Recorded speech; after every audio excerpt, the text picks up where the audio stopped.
Felipe, Tiago, tudo ok?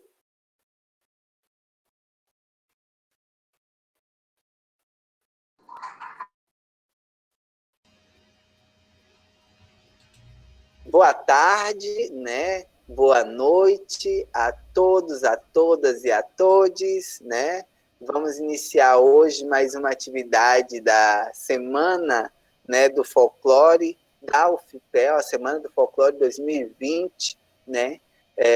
Que é organizada pelo Núcleo de Folclore da UFPEL, coordenado pelo professor Tiago Amorim, e pelo LADAIA, Laboratório de Decolonialidade em Ações e Investigações Artísticas, né, que eu coordeno. Sou o professor Manuel.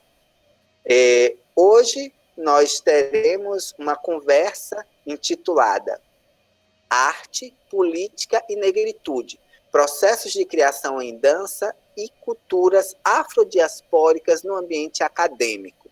As debatedoras serão a professora mestranda Cleice Collins, da URGS, e a professora doutoranda Karen Tolentino, da UFSM. Teremos a mediação do professor Tiago Amorim, né, que é coordenador do NUFOLC, da UFPEL e da Bambaé, né? Peço a todos e a todas que mantenham o microfone desligado, a câmera desligada, né, para que a gente dê início à atividade, porque a atividade também está sendo gravada e ficará disponível no canal do NUFOLC no YouTube, posteriormente, ok? Então, acredito que tem alguém com a câmera ligada ou que estou ouvindo aqui algum som. Então, pessoal, cuidem aí o mic e a câmera. Se possível, desliguem, ok? E aí, dando sequência, passo a fala para o professor Tiago iniciar, né? E as gurias. Agradeço desde já o aceite, né? Por aceitarem o convite para estarem aqui conosco, é motivo de muita alegria para nós receber pesquisadoras tão engajadas e que têm uma caminhada cruzada aí com a gente, né, muito próxima. Para a gente é motivo de muito orgulho, de muita alegria poder ter esse momento de ouvir mais sobre a pesquisa, sobre o trabalho de vocês. Obrigado, Manuel. É uma satisfação aqui estar compartilhando não só o dia de hoje, mas todo esse processo, né, da Semana do Folclore, que é uma organização realmente coletiva entre os docentes, alunos, enfim, e alunos e alunas. E esse movimento todo é resultado de um conjunto de esforços, né, muito importantes que são urgentes e necessários, e cada vez mais urgentes e necessários no âmbito da universidade, né? E nesse caso, nós, na Universidade Federal de Pelotas, temos muito orgulho de contribuir, mesmo que de modo modesto, para esse movimento todo, né? E nos somando aí com os diferentes agentes, né? Os diferentes pares e parceiros e parceiras aí em diferentes lugares, né? Para que a gente construa a possibilidade de ter uma universidade melhor, né? Em breve, o quanto antes possível, né? Então, eu sou Tiago Amorim, né? Eu sou coordenador do Núcleo de Folclore, sou professor aqui da UFPEL e atuo no curso de dança e no programa de pós-graduação em artes visuais.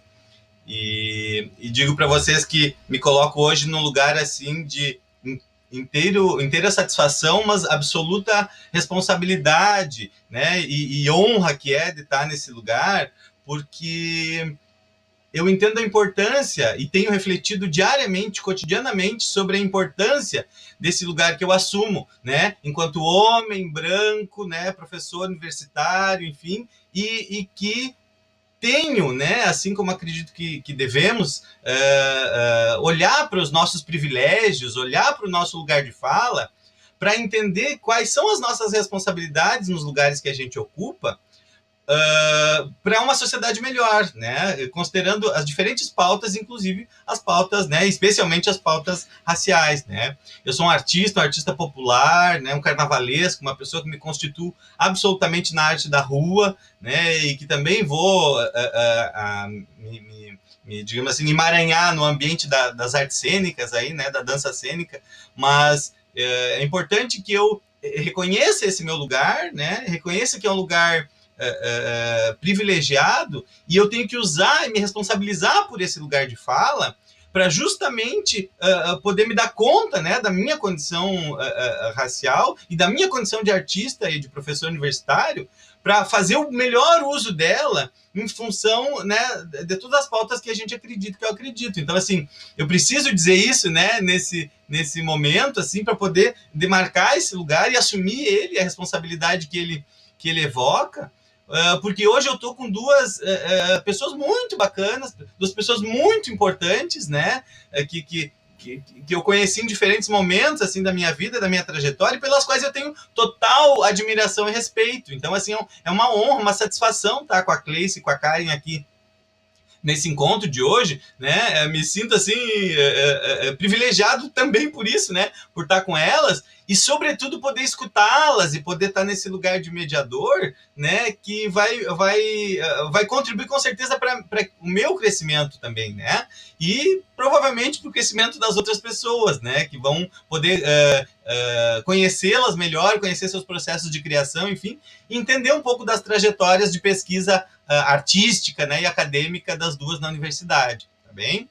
Então, assim, meu boa tarde, meu agô, demarcando, né, essa condição, né? Eu sou uma pessoa, assim, que procuro sempre me colocar nesse lugar de ensinante e aprendente, e não tenho dúvida que hoje vai ser um momento muito bacana também de aprendizado, tá bem? Então, eu vou dar a minha boa tarde aí, especialmente às nossas convidadas, né? Convidadas do NuFolk e do Ladaia para esse momento, né? Que a gente está chamando de arte, política e negritude, processos de criação em dança e culturas afrodiaspóricas no ambiente acadêmico, tá bem? Então, eu vou convidar primeiro, né, a nossa querida professora, né, doutoranda Karen Tolentino, né? Boa tarde, Karen, tudo bem, né? Nesse convite, nessa saudação inicial, assim, vou pedir para que tu te apresente, né? Conte um pouco daí da tua trajetória, da tua formação, das tuas histórias aí, e depois tu compartilha um pouco conosco, né, da tua trajetória de pesquisadora, né, de artista, mulher negra, professora, né, que está desbravando aí a universidade também, tá bom, cara? Então, seja bem-vinda mais uma vez e fica à vontade aí para fazer as tuas considerações. Olá, tudo bom, pessoal? Muito obrigada pelo carinho, Tiago, Neto. Gratidão imensa a estar aqui hoje ao lado de vocês, ao lado dessa pesquisadora maravilhosa também, que é Cleice. Então, muito obrigada de todo o coração estar aqui pela oportunidade, pelo convite, gratidão imensa. Bom, a falar da minha trajetória acadêmica e falar da minha trajetória artística seria impossível, porque ambas estão totalmente interligadas. Eu sou cria do samba, sou passista desde a minha infância, sou passista, e foi no samba, assim, que eu ganhei uma autoestima, uma identidade negra. Foi a partir do samba que eu conheci o meu corpo, que eu tive, assim, momentos, que eu vivi muitos momentos, assim, extremamente importantes que eu carrego por toda a minha vida. E aí, desde a minha infância, fui aprimorando, né, o meu dançar. A cada ano que tinha uma escola de samba aqui em Santa Maria, eu sou de Santa Maria, e sempre aqui há aquela discussão se vai haver desfile ou não vai haver. E durante esses anos eu fui aprimorando o meu dançar. Sozinha, me observando no espelho, fui aprimorando o meu corpo para esse samba. Quando eu completo 15 anos de idade, já sou, assim, sambista há muito tempo, há quase uma década, a escola me convida, a Escola Vila Brasil, me convida para ser rainha da escola. E aí eu começo a concorrer em muitos concursos de samba, Rainha de Santa Maria, do Carnaval, Rainha do Carnaval de Taara, Rainha dos Blocos, Rainha Regional do Carnaval. E sempre esses concursos envolviam o samba. E fui aprimorando ali esse samba. Durante essa minha trajetória como passista, né, eu conheço uma amiga que me convida para conhecer um grupo de dança afro. E vou nesse grupo de dança afro num sábado, um frio, que nem hoje, um sábado ensolarado, chego nesse grupo de dança afro, que era o grupo de dança afro Vadandaras. Nesse grupo de dança afro, eu fico chocada, né? Pois é a primeira vez que eu tô num espaço prioritariamente negro. O samba já é um espaço da negritude, eu defendo muito isso, a origem do samba, né?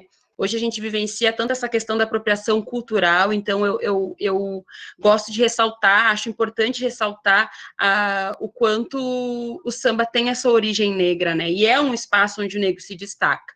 Mas hoje é um espaço mais miscigenado, né? Então, quando eu entro no grupo de dança afro e vejo uma grande maioria negra, eu me sinto, assim, muito identificada, assim, com aquele espaço. Principalmente com a professora, que é a Jamaica, foi a minha professora durante 10 anos no curso, que era uma mulher, assim, diferente da maioria das mulheres negras que nós, as meninas e eu conhecíamos, né? Era uma mulher negra que era negra, inclusive, no nome, era capoeirista, porta-bandeira, sambista, presidente de escola de samba, na época fazia um mestrado. E auxiliava muito a gente, estimulava muito a gente a estudar. Na época não havia o curso de dança em Santa Maria, por questões financeiras era inviável que eu me distanciasse para outra cidade. Então eu faço o curso de educação física também estimulada pela Jamaica, né? Ela era uma grande influência, uma influência assim importantíssima para as nossas vidas. E aí vou trabalhando na graduação com a dança afro, sempre que possível, estágios supervisionados, trabalho de conclusão de curso, enfim, todas as atividades sempre voltadas com a dança. E durante esse período começo a perceber que ser passista e ser a dançarina do grupo de dança Elvá Dandaras tinha lá suas diferenças. Não pela Jamaica, porque era uma grande sambista, mas por outros integrantes do movimento negro santamariense.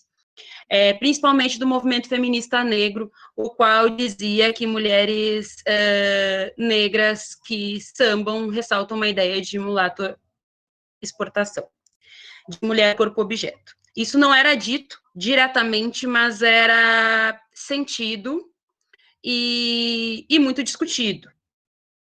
Então, eu começo a perceber que eu não consigo vivenciar as duas coisas, essas minhas duas atividades, de forma simultânea. Então, eu vou meio que manipulando as minhas identidades e sendo passista quando possível e sendo dançarina do grupo quando possível. Já pensando muito nessa questão da pedagogia, da dança, do samba, eu monto um grupo Companhia do Samba, que foi um grupo de passistas, o qual eu tive, e já começo a pensar também nessas questões pedagógicas do samba, e daí vem outra, já vou tentando trazer um pouco do que eu tinha aprendido com as andaras, porém com outra vertente, que seria a Companhia do Samba. Quando eu, posteriormente, adentro no mestrado, eu penso trabalhar a Sociedade Sambista de Santa Mariense, mas na época tinha deixado de alisar os meus cabelos, então foi um processo muito importante para mim, um processo de grande reconhecimento. E aí minha dissertação foi realizada trabalhando as diferentes manipulações capilares de mulheres negras. Os diferentes significados das manipulações capilares dessas mulheres, né? Por que elas alisam, por que elas encrespam, por que elas usam mega hair, enfim. Hoje eu já percebo uma grande diferença do meu estudo, que foi realizado em 2015, né, que eu concluí o mestrado. Hoje eu já, inclusive, a maioria das mulheres, das minhas interlocutoras da dissertação, hoje utilizam cabelo crespo, que pelo movimento negro se diz natural. Natural eu digo entre aspas, né, porque a gente pinta e descolora, enfim, mas não há o alisamento no cabelo. E aí, posteriormente, eu venho trabalhando essa questão muito do gênero, venho me fortificando com o feminismo negro, sobretudo. Principalmente pelo fato de ser uma mãe negra, por depois me tornar uma mãe solo, eu começo a perceber o quanto existe o machismo, inclusive dentro da negritude, dentro do movimento negro, dentro dos relacionamentos afrocentrados. E começo a refletir sobre isso e vou, a partir do feminismo negro, me fortalecendo, né? E já tentando realizar os projetos aí para seleções de doutorado, com muito insucesso, né? Tive 5 insucessos, passei na 6ª vez, e daí fiz um estudo, um projeto voltado para as performances negras no contexto escolar, mas ainda com aquilo com pensamento nas passistas, porque eu sentia que eu vivia um imenso preconceito por ser passista. Era como se eu tivesse que negar a minha identidade como passista para eu ser uma ativista negra. Como eu era do grupo Euvadandaras, o grupo Euvadandaras não havia uma diferença entre tu ser do grupo e não ser ativista, isso era praticamente impossível. Uma vez que tu estava no grupo, tu acabava se inserindo no movimento negro de alguma forma. Então, às vezes, parecia, quando eu sambava de biquíni, e bunda de fora, e barriga de fora, parecia, pelas visões de alguns indivíduos do movimento negro, que eu ressaltava a ideia da mulata exportação. E teve, inclusive, um evento em que eu levei, da Companhia do Samba, que eu levei 3 meninas que sambaram de biquíni, e eu fui muito criticada pelo movimento. Por num evento negro, levar aquelas mulheres para sambarem de biquíni. E aí, acabo que a minha pesquisa se torna essa, né? Eu pesquiso mulheres negras, passistas negras gaúchas, e justifico isso pela invisibilidade da mulher negra, pela opressão da mulher negra, sobretudo no Rio Grande do Sul, o espaço que tanto oprime essa negritude, um ambiente que ainda é muito preconceituoso, e penso em trabalhar o samba aqui, porque o samba é um espaço de resistência. Em outros lugares também, Rio de Janeiro, São Paulo, mas lá existe uma mídia, existe um interesse maior. Então, pesquiso essas mulheres negras que sambam. Aqui no Rio Grande do Sul, estou realizando essa pesquisa, conversando sobre várias coisas com elas, sobre a estética negra, sobre a afetividade.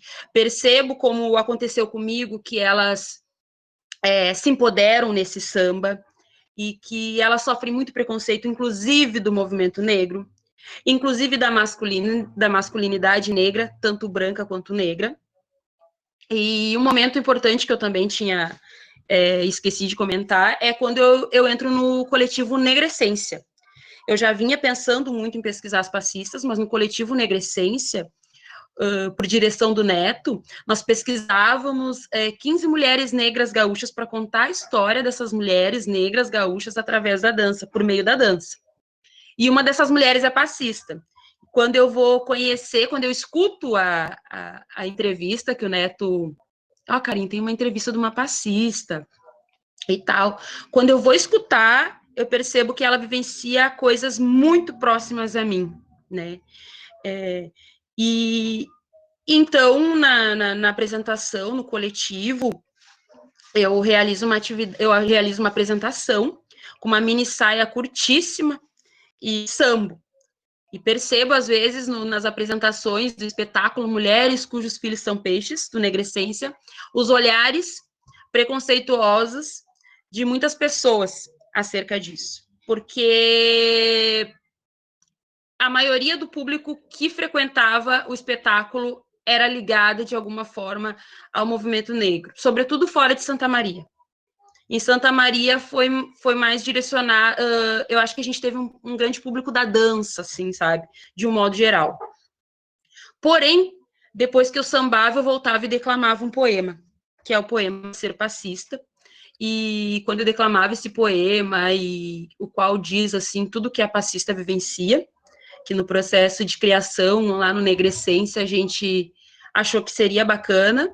Eu dei a ideia para o Neto abraçou a ideia, e a gente trabalhou bastante em cima dele. E quando eu declamo o poema, eu percebo, tipo, que as pessoas ficam meio chocadas, sentindo o outro lado da moeda, né?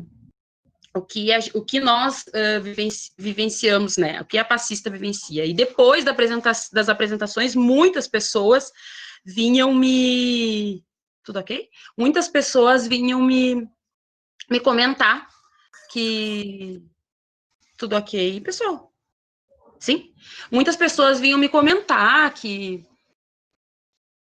Muitas mulheres, sobretudo, vinham me comentar que já vivenciavam isso, ou que conheciam algumas mulheres que já tinham vivenciado situações próximas, parecidas. Então, neste momento, nessa pesquisa, estou bem assim, mergulhada nessa pesquisa, trabalhando essas questões, pensando voltar como essas mulheres negras produzem pedagogias em dança, né? Que o samba é uma grande... é uma dança que eu acredito que é de extrema importância que esteja em todos os espaços, inclusive no espaço universitário, respeitando a origem dele, valorizando, sobretudo, as pessoas que trazem ele, né? Porque a gente entra nessa questão do popular, o que deve ou o que não deve entrar na universidade. Eu defendo que deva entrar na universidade, mas que, claro, que devem ter cuidados em relação a isso, né? Como a gente está tanto conversando sobre esse lugar de fala, né? Como é que a gente horizontaliza essas relações, né? Como é que a gente traz esses indivíduos que não são privilegiados para dentro do espaço universitário? Então, eu penso muito nessa questão de que o samba precisa estar na universidade, sim. Claro que com os devidos cuidados, mas acredito que sim. E aí o meu estudo é um estudo político, como eu me inspiro muito nas feministas negras, acho que as autoras negras me dão muita força para seguir em frente, então eu começo meu estudo baseado em ler autoras negras, porque me enxergo nelas, porque elas me ajudam, me fortalecem, e elas falam muito sobre isso, sobre o quanto a política e o ambiente acadêmico podem estar em consonância, né? Porque muito se fala sobre neutralidade, eu no mestrado sofri uma imensa pressão sobre estudar os cabelos das mulheres negras, e foi um processo, assim, bem difícil para mim, eu sofri muito no mestrado, foi um ambiente, assim, foram momentos, assim, bem cruéis, que eu já, inclusive, cheguei no doutorado mais pronta, assim, até achei que ia ser mais difícil de tantos enfrentamentos que eu tive no mestrado.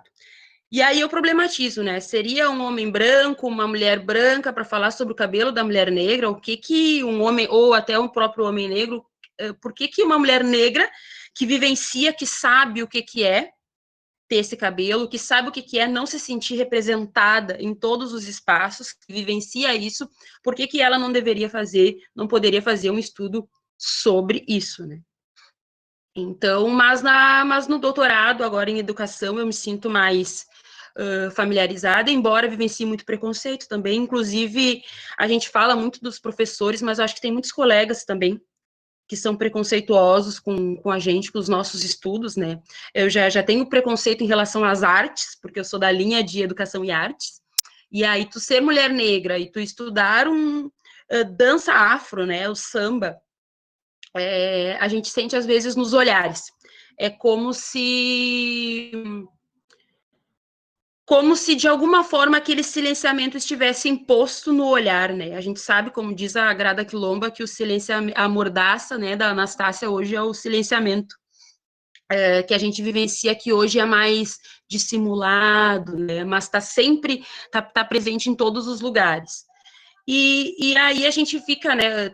Tiveram momentos muito difíceis. Quando eu fui pesquisar, até estava conversando com o Thiago sobre isso, quando eu fui tentar um projeto em outra instituição, uma possível orientadora negra me disse que se eu quisesse estudar, pesquisar mulheres negras, ela tinha interesse, mas que o negro não se resume à dança, a corpo, né, a pensar a dança.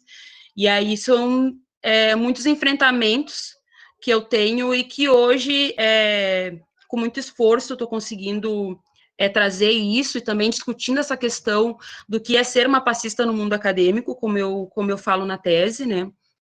Porque acredito que a universidade, de algum modo, ainda elitista, ainda branca, tenta fazer com que a gente abandone a nossa classe e a nossa raça a partir do momento que a gente entra nesse espaço.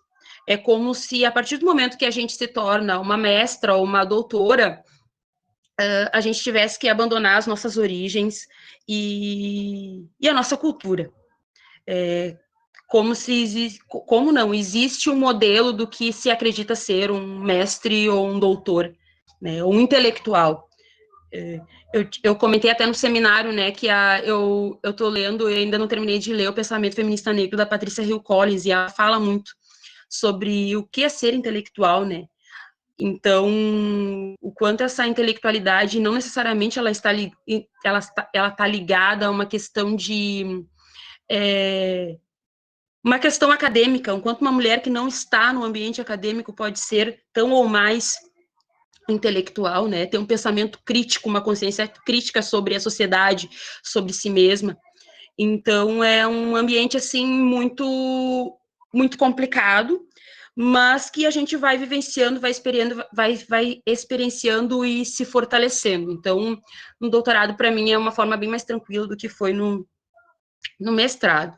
Essa pesquisa está em andamento, né? Eu qualifico daqui a, vamos ver, 5 ou 6 dias, bem adiantada, assim, mergulhada, também defendendo a questão de que o prazer a gente estudar algo que a gente gosta, eu acho que nos estimula. Então, por isso eu mergulho, já me peguei aqui 16 horas escrevendo sem parar, porque quando a gente gosta do que a gente está estudando, é algo que é tão motivacional, né? E como diz a Bell Hooks, por que distanciar? Porque o professor não pode ser apaixonado pelo que ele gosta, né? Pelo que ele estuda, pela sala de aula, pela sua pesquisa, né? Enfim. E aí, estou seguindo nisso, trabalhando essa temática, essa importância das mulheres negras no samba, sobretudo as passistas, claro que pela minha experiência, por ser passista, né, e por ver tanto preconceito que existe, então eu quero contar essa história pelo olhar dessas mulheres, né, são até então 15 mulheres, eu entrevistei 3, tanto trabalhando primeiro uma questão de interseccionalidade, sobre os ambientes de trabalho, sobre o empoderamento, né, o quanto essa dança, ela empodera essa mulher, né, que às vezes fora daquele espaço do samba, essas mulheres são mais retraídas, são consideradas invisíveis. Quando elas entram na quadra de escola de samba, opa, eu sou outra pessoa. E eu até faço uma discussão acerca disso, acerca de que será que esse empoderamento ele é um empoderamento fictício? Não, ele não é, porque a gente lembra desses momentos como os melhores momentos das nossas vidas, né? Então é aquele momento de que eu posso ser negra de fato, e eu posso dançar de fato, enfim. E eu não preciso que o meu quadril não seja o norteador dos meus movimentos, eu posso me sentir mais livre, de fato. Então, estou trabalhando bem essa questão, a questão da afetividade, a questão desse movimento negro, e percebendo que os coletivos artísticos são os coletivos que abraçam mais essas mulheres. Essas mulheres negras, elas se sentem, como eu me senti no Negrescência e no grupo Dandaras, me senti mais acolhida, porque o samba anda ali, ó, naquele espaço artístico, mas em contrapartida, outros indivíduos militantes do movimento negro que não estão atrelados, sobretudo nesse ambiente artístico, eles não... Já existe uma crítica, sabe? Já existe uma crítica maior acerca dessa mulher que samba. Estou percebendo isso, e aí, posteriormente, vou trabalhar mais a questão da performance, posteriormente a qualificação da performance, da pedagogia, das vestimentas. Será que essas passistas, elas precisam mesmo dançar de biquíni? Será que é um olhar ocidental, branco ou preconceituoso? Ou será que elas estão mesmo ressaltando essa ideia de hipersexualização pelo modo como foram colonizadas, ou será que não? Será que o samba vai também se reconfigurando e vai criando maneiras de resistir, de estar nesse espaço, né? Então, estou trabalhando muito isso, vou partir também para a questão dessa preparação para o corpo estereotipado das passistas, né? Ultimamente surgiram não, mas ganharam mais visibilidade passistas gordas. As mulheres que eu estou pesquisando são mulheres que têm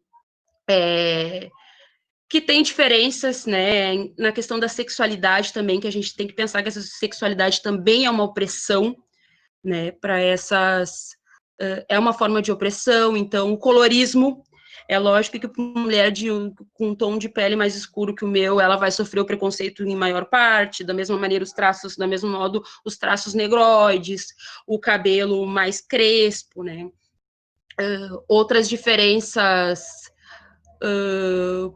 corpo, colorismo, sexualidade, idade, faixa etária, né, uma questão geracional, né, porque se é difícil ser passista hoje, vamos pensar aí 20 anos, 30 anos atrás. Então, estou tentando pegar mulheres negras que tenham diferenças, para eu também fazer um estudo que consiga abranger essas mulheres negras, que não fale só de um grupo de mulheres negras, porque embora nós tenhamos esse sentimento de coletividade que muito nos une, que muito nos cria uma força e uma resistência, nós temos as nossas diferenças, né? Nós temos muitas diferenças, e por isso que é importante pensar nelas para fazer uma pesquisa. Também trago também a importância de uma metodologia de pesquisa voltada para mulheres negras, porque uma das coisas que eu falo é o conhecer o público negro para pesquisar o público negro, né?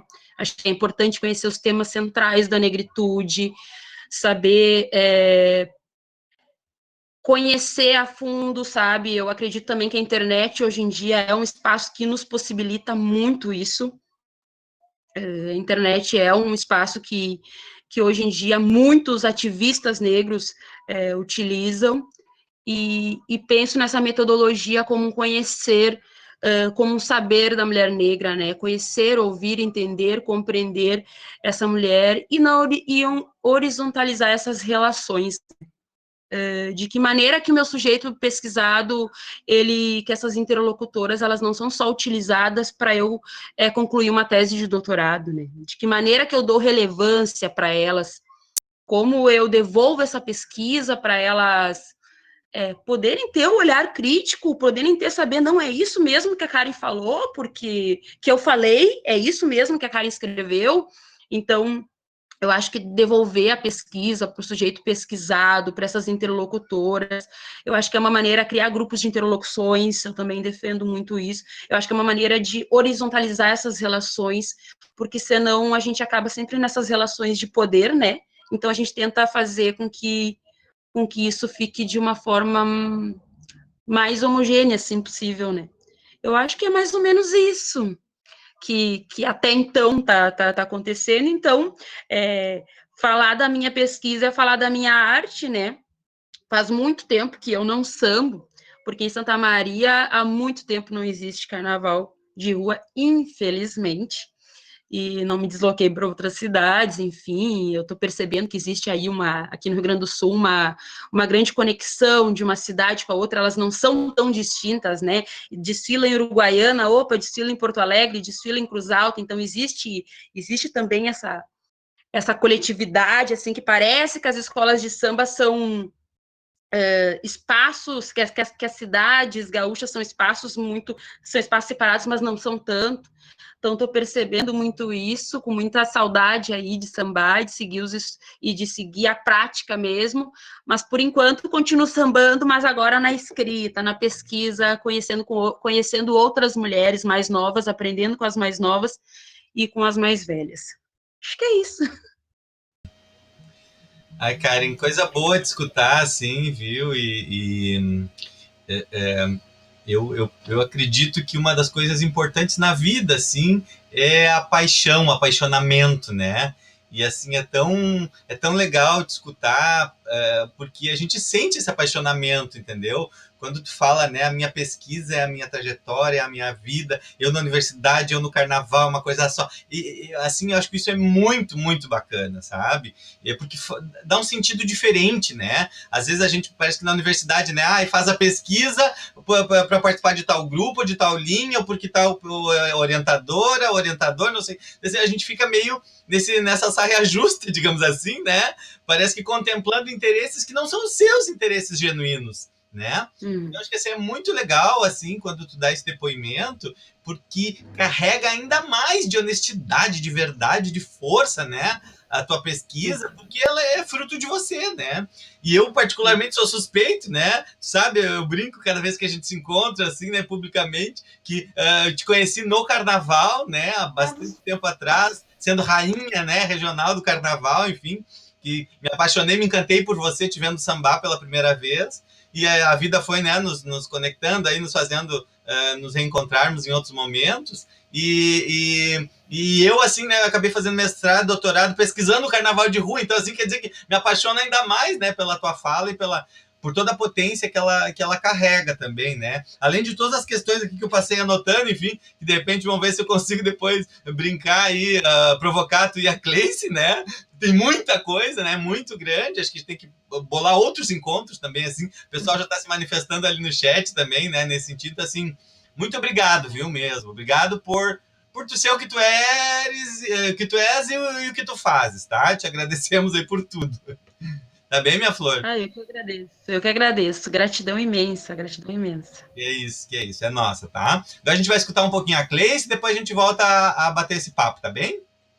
Então, vou passar aí para outra queridona, assim, que faz parte da minha vida, né, na minha trajetória também como professor, como docente, como orientador aqui. Ela me deu a felicidade de orientar ela duplamente, né? Fui orientador de TCC de graduação e orientador de espetáculo final, né, no curso de dança.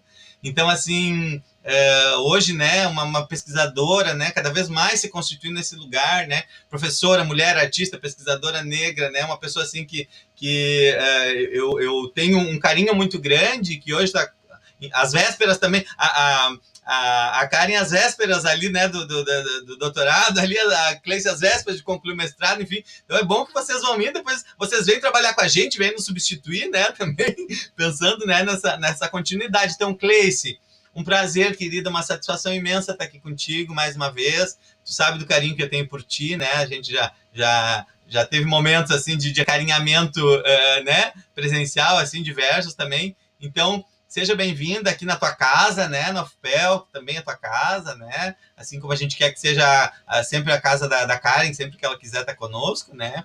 E então, Cleice, conta um pouquinho para nós de ti, né, fala um pouquinho, te apresenta, fala da tua trajetória, da tua pesquisa, enfim, e pensa e compartilha conosco assim um pouco dessas tuas inquietações também, né, sobre arte, política e negritude na universidade, tá? Seja bem-vinda, meu bem, um prazer. Então, boa noite, todo mundo me escuta bem?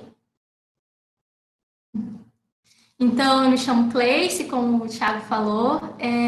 Eu quero começar a minha fala agradecendo, obrigada por ter me convidado, mas eu gostaria mesmo de agradecer aos meus ancestrais, agradecer àqueles que vieram antes de mim e que possibilitaram com que essa fala que eu posso falar hoje, né, possa ser tecida. Então, eu peço a axé de todos os meus ancestrais e de todos os negros, de todos os indígenas que, de alguma forma, forjaram esse espaço para que eu possa falar. Eu sou nordestina, eu sou de São Luís do Maranhão, eu me deparo com a minha negritude, com a minha vinda para cá, para o Rio Grande do Sul. Até a minha vinda para cá, eu não me via enquanto uma mulher negra, eu também ainda não me vejo enquanto uma mulher negra, eu sou uma mulher parda, não tenho lugar de fala de uma mulher negra retinta, e dentro desse colorismo que o Brasil passa, eu vivo dentro de um não lugar, porque eu não posso me considerar nenhuma mulher branca e nenhuma mulher negra. Então, eu estou dentro do processo de embranquecimento desse país, dentro do processo de desencantamento que esse projeto promove, né? Então, eu estou dentro desse lugar aí de fala. Minha pesquisa, ela tem uma interface junto com a cultura popular. Então, quando eu me mudo para cá, para o Rio Grande do Sul, acaba que eu me deparo com a própria academia e com um outro fazer de corpo que é completamente diferente da qualidade de corpo que eu vivenciava no Maranhão. Então, essa quebra cultural, esse outro modo de lidar com o corpo, até uma certa estética do frio que tem aqui no Rio Grande do Sul, faz com que eu me depare com um outro corpo e uma outra forma de mover. Então, isso vai passar a compor o meu trabalho, isso vai fazer com que eu olhe mais profundamente para minha construção do movimento. Então, eu até brinco assim que se a gente fosse pensar isso teoricamente lá, né, quando o Stuart Hall vai falar que quando as culturas têm algum contato com outra cultura, ela vai ter dois movimentos, né? Um movimento que pode ser o de hibridização e o outro movimento de resistência. Talvez eu possa estar nesse lugar um pouco mais de resistência, que é justamente tentar olhar novamente assim, tá, mas o que é esse movimento e o que é essa dança que me constitui enquanto uma mulher que vem para o Rio Grande do Sul, né? Então, a partir disso, eu passo, então, a pensar esses movimentos de dança. Então, eu vou pensar o cacuriá, vou pensar o meu boi, vou pensar o tambor de crioula, vou pensando tudo isso como disparador de um movimento para mim. Hoje eu penso que isso já é uma criação de uma estética decolonial. Então, por mais que a academia e a forma de construção de fazer cênicos seja ainda um pensamento branco, o espaço de eu poder pensar sobre essas estéticas contemporâneas, porque o meu trabalho também está localizado dentro do trabalho da dança contemporânea, me permitiu conectar saberes negro-africanos e também saberes indígenas com o meu próprio fazer cênico. Então, eu gostaria, nesse momento, de mostrar um vídeo para vocês. Eu vou mandar um link aqui para vocês darem uma olhada e a gente retoma, então, para eu falar um pouco mais. 4 minutinhos, tá?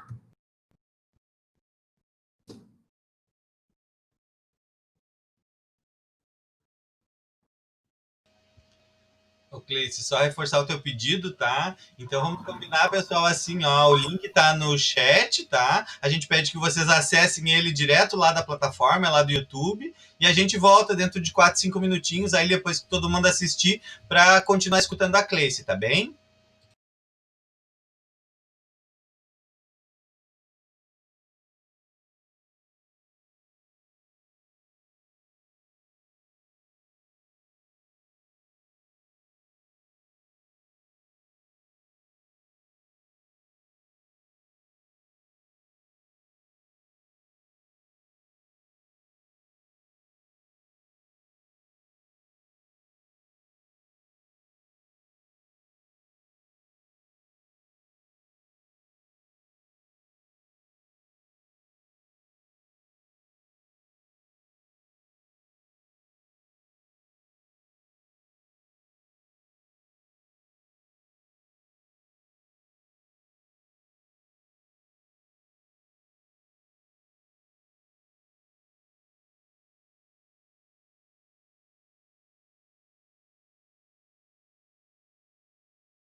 Ok, pessoal, podemos seguir?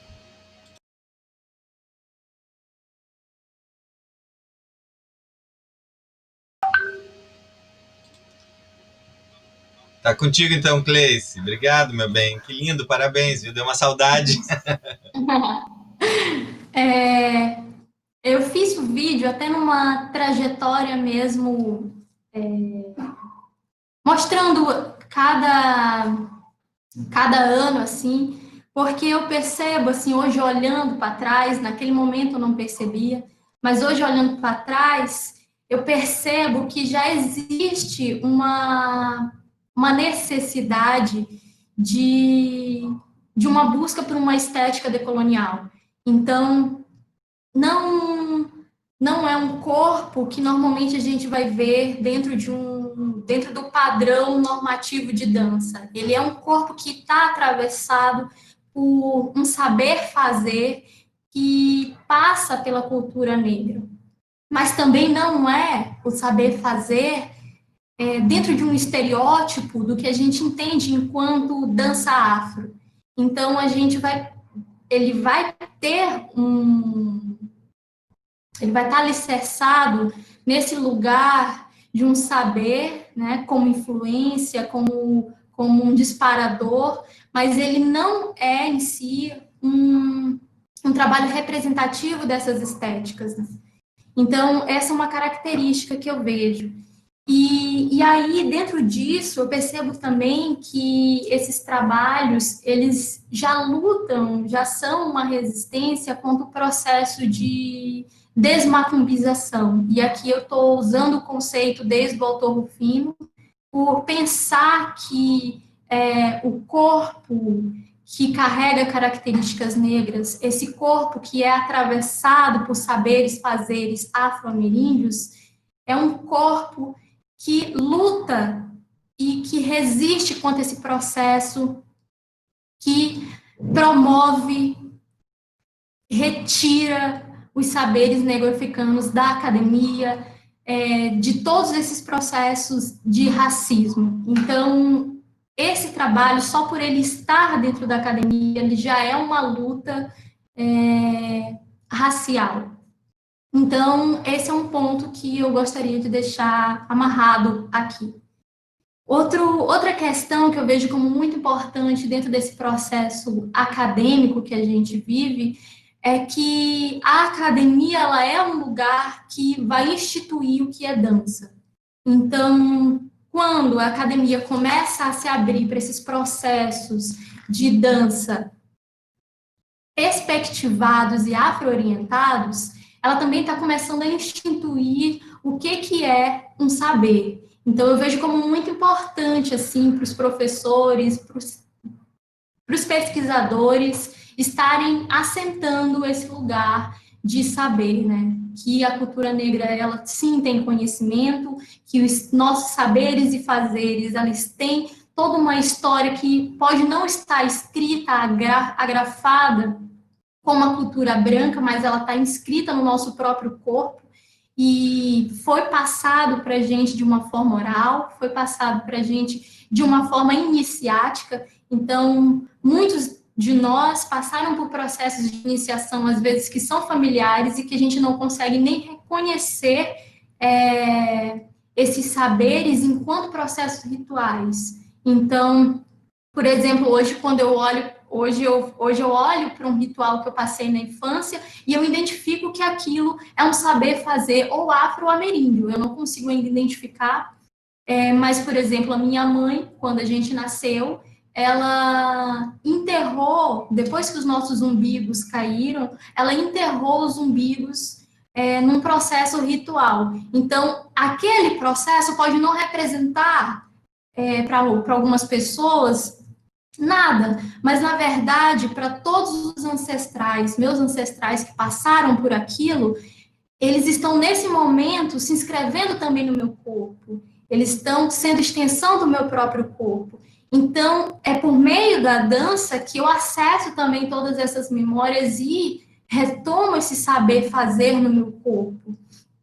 Então, meu trabalho ele está nessa linha aí. Hoje esses trabalhos mais atuais, que é o corpo nanã, ali, que eu estou pesquisando, estou afunilando aqui dentro dessa pesquisa do mestrado, ela tem diretamente associação com os saberes que eu vivencio dentro da Umbanda. Eu faço parte dessa religião, e então minha pesquisa, ela se direciona para esse recorte, né? Como que esses saberes fazeres negros que ainda estão dentro da Umbanda, eles me encantam, eles produzem um saber de corpo que eu posso utilizar dentro da dança contemporânea. E aí é por aí que eu estou encaminhando, assim, a minha pesquisa atualmente. Acho que é isso, assim, eu amarrei, assim, mais rápido para a gente poder abrir para fala e conversar um pouco mais. Muito obrigado, Cleice. Assim, é tão bacana escutar assim e pensar, acho que dá uma... Eu sei que tem outros colegas aqui, tem Manuel, tem Carminha, tem outros profs aí, alguns que te acompanharam como profs, outros te acompanharam ou como artistas, enfim, de outros lugares, né? E dá um orgulho, assim, de vocês duas, assim, também, de ver, né, você seguindo nas trajetórias, né, de produção, de pesquisa, né? Isso, assim, é uma que assim, eu sempre pensei muito nisso, que a gente se forja muito pelos exemplos, né?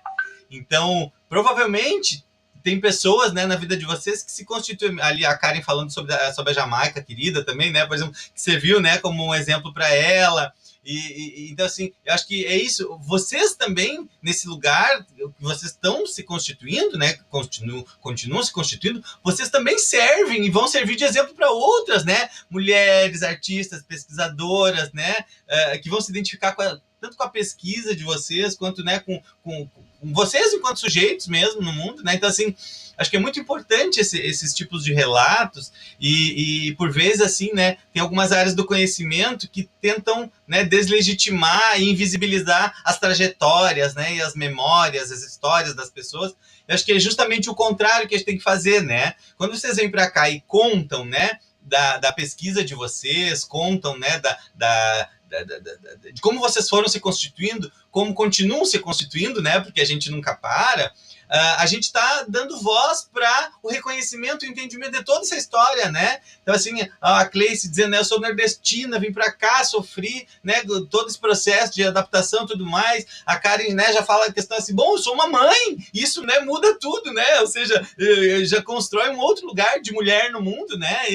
Enfim, então, acho que é bacana pensar sobre isso, assim, que essa relação, né, entre aquela coisa que eles faziam, né, o dentro e fora da universidade, os muros, né, da universidade. Acho que a gente tem que diluir esses paradigmas, né, muito por essa ótica da humanidade, né, dessa questão sensível do humano, né, que é entender que são pessoas, né. Há um certo tempo atrás, não sei se vocês lembram, aquele movimento, né, das mulheres, né, que se constituíram mães, né, de colocar no currículo Lattes, né, mãe de fulano, mãe em tal ano, acho isso maravilhoso, porque, né, é o reconhecimento exato, tu entende? Porque muda a vida da pessoa, né? Então, acho que essa relação entre, né, a arte e vida é uma coisa que para nós está muito imbricada, né? No sentido de a gente reconhecer toda a potência que isso traz, né? Eu queria pedir para o pessoal ali, eu sei que tem muita gente inquieta ali, já dando os parabéns, né? Agradecendo aí as falas de vocês, enfim. O pessoal que quiser se manifestar, então, de repente, pode se inscrever no chat, ou se quiser colocar alguma pergunta ali no chat, né? Eu anotei um monte de coisa aqui, mas hoje não é o meu lugar, não quero monopolizar a fala, né? Eu só pincei algumas coisas que eu achei super importantes, né? Das falas de vocês, assim, que eu acredito que a gente tem que valorizar, exaltar e pensar sobre, né? Por exemplo, assim, a Karen faz um debate todo que como eu disse, a mim me toca muito, que é essa relação entre o conhecimento produzido no âmbito, entre aspas, do popular, né? Porque o que é popular? Se é do povo, todo mundo é povo, mas enfim, né? Mas mais nesses estratos, assim, né? de círculos sociais, né, da roda de samba, né, do barracão, né, da terreira, enfim, né, então é interessante pensar, e eu acho muito importante o que tu fala, o Karen, dessa ideia de que, bom, sim, a gente tem que debater sobre isso na universidade, porque, assim, primeiro, a universidade não pode ser uma ilha, ela tem que, né, ela tem que ser um espaço diverso para a gente pensar sobre as diferentes questões, né, e ao mesmo tempo, acho que o papel da universidade, que às vezes a universidade acaba não cumprindo devidamente, é da difusão, da divulgação, entende também? Então, assim, no momento que você está pesquisando uma coisa, né, você vai circular com aquela informação, você vai publicar, você vai, né, pensar, envolver as pessoas, né? Então, acho que, assim, quanto mais a gente... Muito do preconceito é por falta de conhecimento, né, de aproximação, né, com os diferentes temas, enfim. Então, quanto mais a gente vai pesquisando, pensando junto, aprendendo, se ressignificando, hoje eu digo para vocês, eu tenho um imenso orgulho de dizer que mudei muito, né? Eu fui me constituindo e me reconstituindo a partir de tudo que fui vivendo, aprendendo muito com vocês, inclusive, né, com todas as pessoas que passam na minha trajetória, e acho bom a gente dizer isso. Estou inacabado, não sei tudo, né, vamos pensar junto, ou seja, a gente não tem controle, né, sobre o mundo. Então, agradecer, assim, vocês por isso, e acho que outra coisa que a Cleice fala também, que é muito importante ali, essa ideia desse processo forçado de embranquecimento que a gente ainda vive, né? Ou seja, quando a gente está falando do embranquecimento, a gente está dizendo, não está falando assim só dos brancos, mas está falando de todo um epistemicídio, de todo um modo de invisibilização de conhecimentos, né, ameríndios, originários, né, do continente, afrodescendentes, enfim, de outros lugares. Então, assim, o embranquecimento não é só a predominância, digamos assim, branca, mas é tudo que ela massacra as outras culturas que não estão dentro desse paradigma, né? Então, isso também é um negócio que a gente tem que assumir e olhar e dizer, não, sim, nós temos responsabilidade sobre isso. E o que nós temos que fazer para ser diferente, né? Então, vamos seguir aqui, já tem uma pergunta aqui no chat, tá? Vamos envolver a galera aí. Então, o Bruno, ó, tem 2 Brunos, na verdade. Olha que legal. Então, ó, os 2 Brunos estão perguntando aí. Então, vamos ver. Primeiro, tem o Bruno, tem uma pergunta. Bruno, pode... Então, Bruno Blois pode... Tem o Bruno Blois e o Bruno de Jesus, né? São 2 Brunos, é isso? Acho que sim. O Bruno Blois é aqui nosso aluno da dança e do doutorado, e o Bruno de Jesus é prof lá da UFBA, é isso, né? Acho que é isso. Então, ó, o dia dos Brunos interagir com a gente aí, tá? Então, vou pedir aí que o Bruno Blois, ali que se inscreveu primeiro, abre teu mic, Bruno, se tu quiseres também abrir o teu vídeo, né, para participar conosco. E depois o outro Bruno, então, vamos fazer assim, os 2 fazem as perguntas e daí a gente abre para vocês 2 responder as perguntas, tá bem? Vamos lá, Bruno. Tudo bem? Ok. Estão me ouvindo bem? Sim. Ok. Tá. Primeiro, eu queria agradecer pelas falas, que eu achei muito potente, as 2 narrativas que vocês fizeram. E eu queria problematizar uma questão que a Karen trouxe na primeira fala dela, sobre a questão do empoderamento fictício. Que tu acreditava que não era fictício, mas que algumas pessoas tinham uma noção desse tipo. Eu parto do pressuposto, assim, pensando o carnaval como uma... Bom, vamos fazer uma conceituação. Os gregos tinham uma conceituação de tempo que eles dividiam entre crono e kairos. Cronos é esse tempo cronológico que a gente vive diariamente, e o kairos, que é aquele momento, aquela situação, aquele instante, que é quando tu está no palco, que é quando tu vivencia determinada coisa que te muda, né? Pensando nessa parte, pensando que tu estando lá, desfilando, sambando, tu tá nesse momento kairos,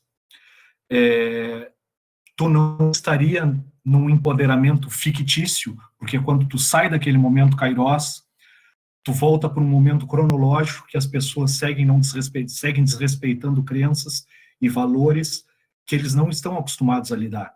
Ou seja, só o carnaval permite aquele tipo de inserção cultural e valorativa. Eu não sei se eu fui claro na minha pergunta, foi mais uma reflexão do que uma pergunta. Mas só para problematizar isso aí, se tu acredita que tem um empoderamento que reverbera fora do carnaval, ou se tu acredita que é preciso de um outro tipo de agenciamento e movimento para que aquilo saia dali e vá para outras áreas? É mais essa a minha pergunta. Obrigado, Bruno. Antes da Karen responder, eu vou pedir para o outro Bruno, né? A nossa fartura hoje, de bastante Brunos aqui. Bruno, tu queres... eu sei que tu escreveu tua pergunta no chat, mas tu queres, de repente, conversar conosco? Abrir teu áudio ou teu vídeo também, enfim, e fazer teu comentário, tua pergunta? Bruno de Jesus.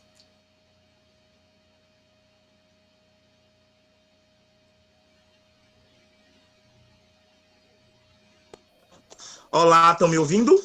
Oi, querido. Estamos sim. Fique à vontade. Seja bem-vindo, viu? Fique à vontade.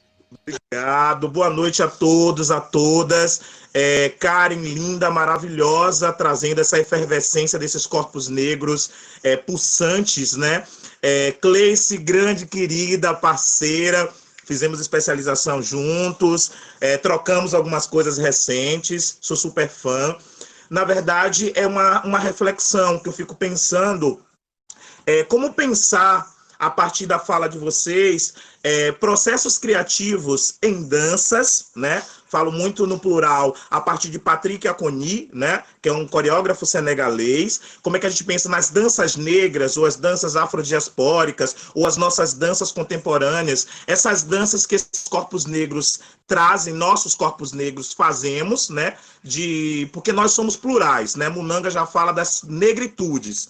Então, não somos únicos, somos singular no plural. Então, como pensar, a partir da perspectiva de vocês, né, emancipação, a partir do reconhecimento ancestral de cada corpo? Cleice trouxe um pouquinho a partir desse corpo nanã, né, trazendo esses aspectos, mas como é que a gente pode refletir a emancipação do nosso corpo negro a partir de um reconhecimento ancestral, diaspórico, porque a gente é atravessado por muitas coisas, muitas coisas nos constrói, muitas coisas nos controla, o racismo nos controla os nossos corpos negros.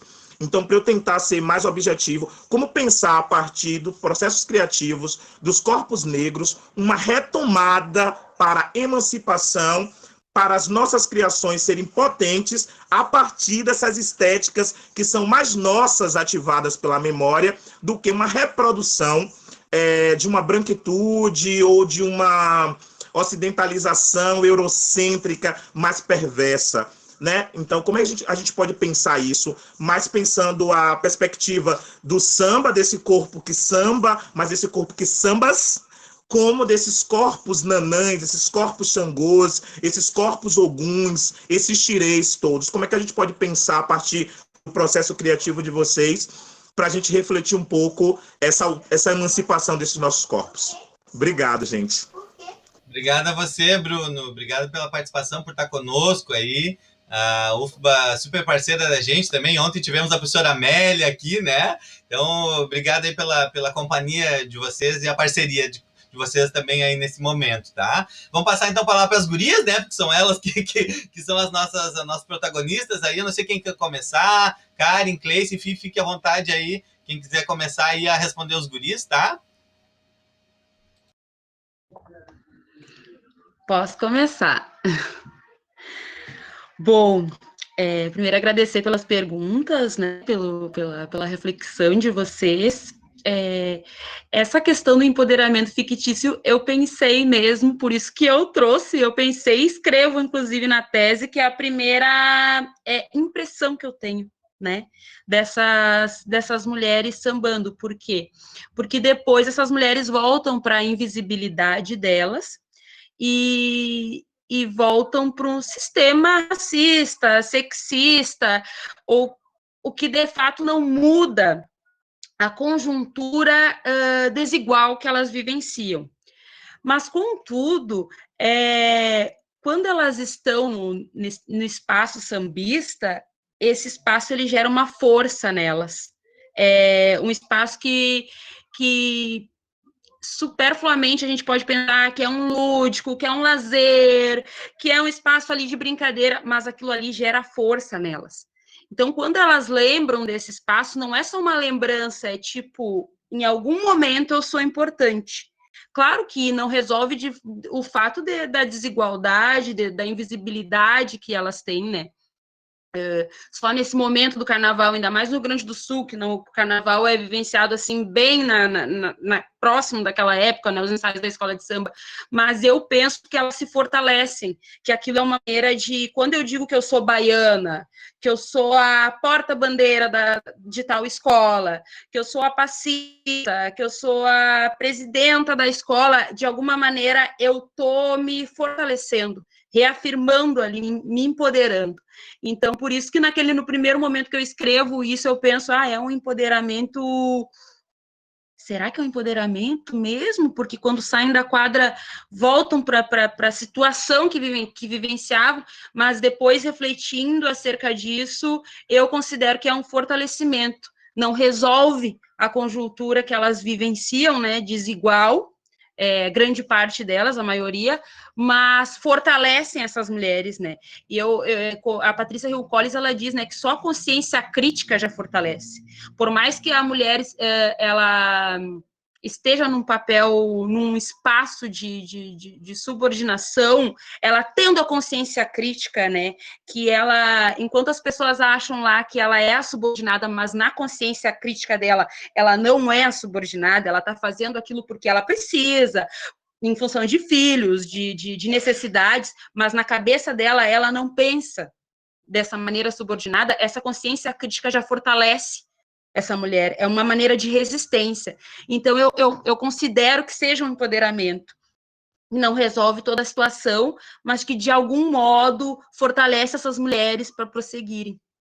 Não sei se respondi, de fato. E a segunda reflexão, pergunta, no samba tem eu percebo, e é uma grande crítica geracional na dança do samba. Por quê? Os passistas mais antigos, eles criticam muito as coreografias com samba. E hoje está crescendo cada vez mais coreografias, grupos que trazem o samba coreografado. Né? E aí, por que eles criticam isso? Porque eles dizem que o poder do sambista é a criatividade, é o improviso, que os grandes passistas, eles se tornavam reconhecidos pelas invenções que eles faziam, né? Pela criatividade que eles faziam. E aí a gente tem essa questão também, eu acredito que no samba é direcionado ao Rio de Janeiro. Me parece, assim, observando que se no Rio de Janeiro houve uma criatividade, uma invenção de tal movimento, todo o Brasil, não digo o Brasil, mas eu percebo muito aqui no Rio Grande do Sul, que os passistas, eles perdem um pouco isso, eles começam não, a passista do Rio de Janeiro, tal, faz esse movimento, então eu vou fazer. E acaba que acaba uma reprodução do que os passistas cariocas fazem. Eu percebo muito isso.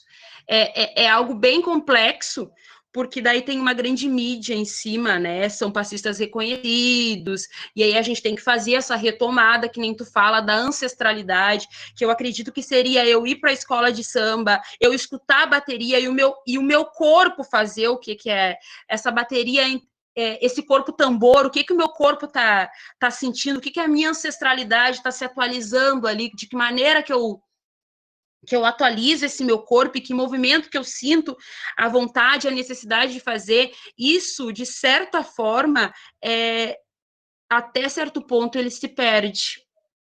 E aí essa retomada é um trabalho bem complexo, digo, no mundo do samba. Eu acho ela bem complexo, e aí tem eu não adentrei ainda bem nessa parte, mas tem uma questão do embranquecimento no samba, que há uma crítica, por exemplo, geralmente são sambistas mais antigos, passistas mais antigos criticam as pernas altas, os giros, piruetas, saltos, porque reclamam e criticam que o samba no pé, o mascadinho lá, ele está se perdendo. E aí eu ainda não vou te falar assim profundamente, porque eu não adentrei bem nessa parte, que existe uma crítica de geracional. Mas o que eu percebo é isso, é uma grande mídia E eu acho também até pelas redes sociais, né? A gente pensar em sambistas conhecidos, passistas conhecidos, a gente vai... os passistas mais conhecidos são os passistas cariocas. E o que acontece é que eu percebo que, não, em Santa Maria é muito comum isso. Tal passista faz tal passo. Por exemplo, quando tinha no Luciano Huck, as passistas entravam lá e sambavam e concorriam à rainha. Sempre havia essa meio que imitação, sabe? Reprodução do que elas estavam fazendo. Então, é um trabalho, assim, bem complexo, porque o samba também está muito ligado a essa questão da mídia, e que está relacionado ao Rio de Janeiro, e aí eu também falo na tese, né? Porque se a gente for pensar que sempre o que for mais samba estiver no Rio de Janeiro, e o que for mais afro brasileiro estiver na Bahia, não vai resolver o nosso problema enquanto Rio Grande do Sul, enquanto negritude autônoma, né? Porque parece que daí a gente vai estar sempre nesse processo de buscar na Bahia, de buscar o que está mais afro-brasileiro e de buscar no Rio de Janeiro o que tem mais samba. E a gente sabe, né, que antes da escravidão, antes da abolição, o Rio Grande do Sul era um dos estados que mais tinham negros, né? Que a gente sabe o grande genocídio que aconteceu aqui. Então, é importante que a gente se pense nessa autonomia também, sabe? Para a própria criação, para a própria essa retomada que nem tu fala da ancestralidade.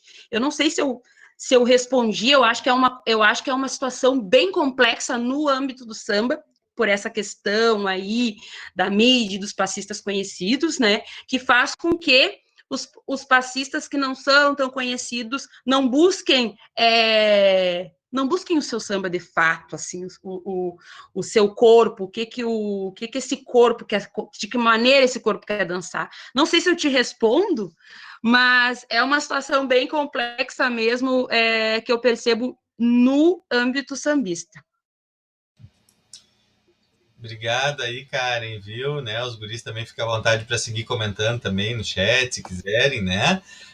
Cleice, tu queres comentar também, meu bem? Sim. Eu acho muito pertinente, Bruno, essa tua questão. Eu acho ela riquíssima, assim. Cleice, desculpa, meu bem, não está aparecendo o teu vídeo aqui para nós. Não sei se de repente precisa habilitar ali, por favor. Peraí, deixa eu ligar de novo. Foi? Só um pouquinho, acho que deve estar em processo.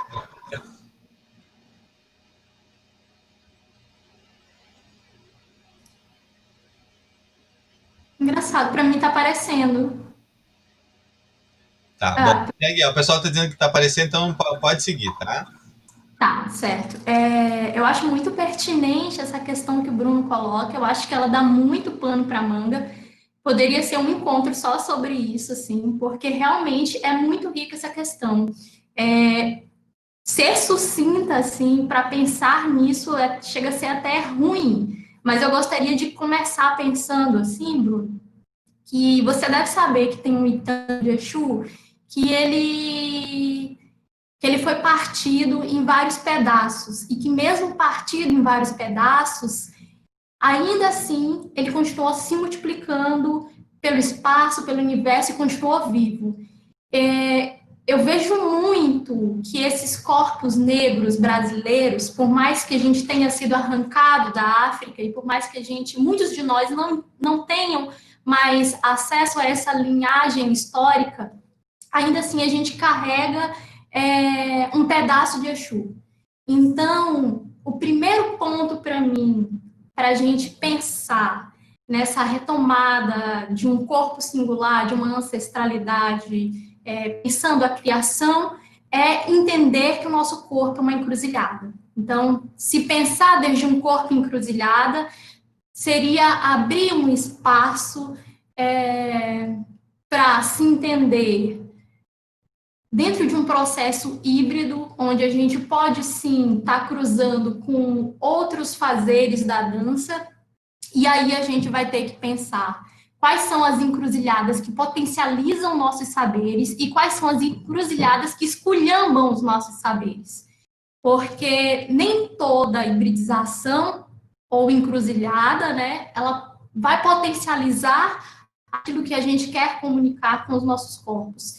Então, eu acho que isso também seria um atravessamento por aí. O que eu venho pensando em relação a isso seriam 3 camadas que eu tenho pensado, que é a camada de um corpo, que é um corpo encruzilhada, esse reconhecimento de um corpo encruzilhada, o reconhecimento de um corpo que é perpassado por uma performance da oralitura, ou seja, nossos saberes, eles vêm de uma forma oral, e o outro modo é o corpo que perpassa por um sentir, ou seja, a gente é atravessado por outros modos de perceber o que está ao nosso entorno.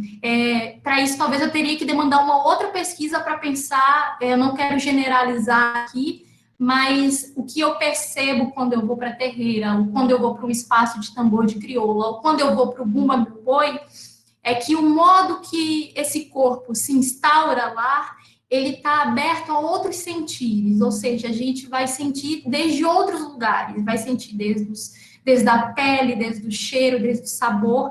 Então, tudo isso vira conhecimento que se transforma em dança. Então, acho que um dos primeiros pontos seria a gente pensar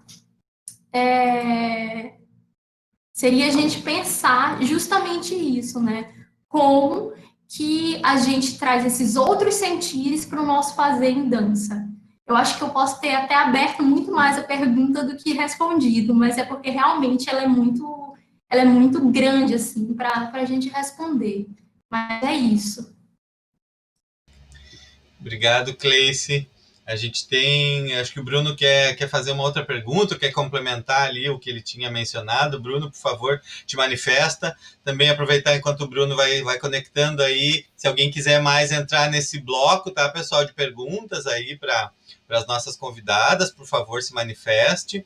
E mais um aviso que eu vou deixar aqui é que a lista de presença está disponível, né, do encontro de hoje aqui no chat, por favor, aqueles que estão inscritos na Semana do Folclore, fique à vontade para preencher a presença de hoje, tá bom? Vai lá, Bruno. Gente, desculpa estar nesse entrave, mas tá muito, tem muita, ouvindo vocês, minuto muito, né? E essa troca, e ao mesmo tempo me dá um sentido de uma sensação de orgulho quando nós estamos em estado de aprendência, mas a gente sabe muito e ativando nossas memórias. Então, a fala de Karen responde muita coisa. A sua fala, Cleice, responde muita coisa. E que bom que as nossas respostas elas deem outras aberturas, porque são essas complexidades que a gente vai descobrindo, certo? Porque muitas coisas não dão conta. E é novo para a gente, ao mesmo tempo que a gente conhece muito, mas torna-se contraditório porque é novo para a gente, né? E eu queria fazer uma pergunta, a partir da resposta das duas, me veio uma pergunta, que é Karen e Cleice. O que te fazem artistas em diáspora negra? Olha só, na verdade é um paradigma, né? Essa questão do Bruno aí. O Bruno tá botando lenha na fogueira. Obrigado, Bruno, viu? É muito legal ter. E que legal que esse evento nesse formato também permite essas interações, né? A gente também queria que não fosse uma coisa tão distanciada, porque às vezes uma transmissão lá, o pessoal só no chat, sem poder conversar, fica um tanto quanto impessoal, né? Então, muito legal ter você e a galera junto aí. Vamos colar aí com a pergunta do Bruno. Manuel também quer fazer uma pergunta. A gente pega essas duas questões e daí abre para as gurias, tá bom? Vai, Manu.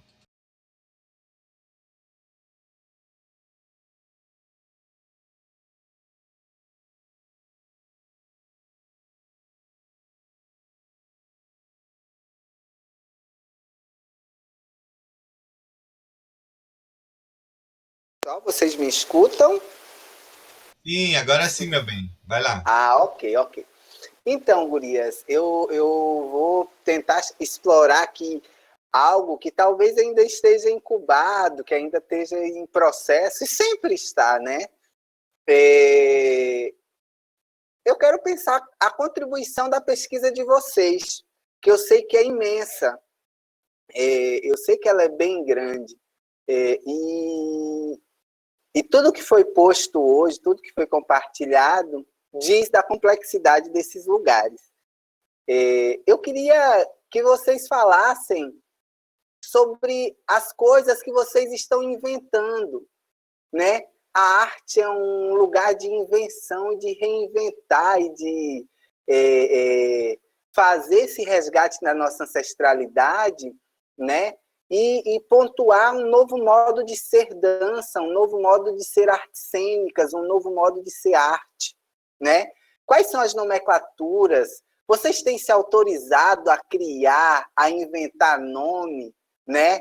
A conceituar coisas? Eu quero saber disso, eu quero saber como é que vocês estão se embrenhando nesse lugar, né, que é epistêmico e que faz, de fato, a nossa área, né, que é acadêmica, a nossa área acadêmica, né, a arte dentro da academia, se reinventar, né? Que eu não tenho dúvida que quando a Karen coloca aponta o samba, a importância do samba está nos currículos, né?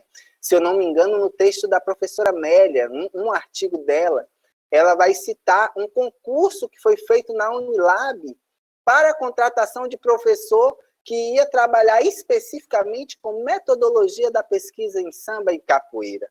Olha a riqueza disso, né?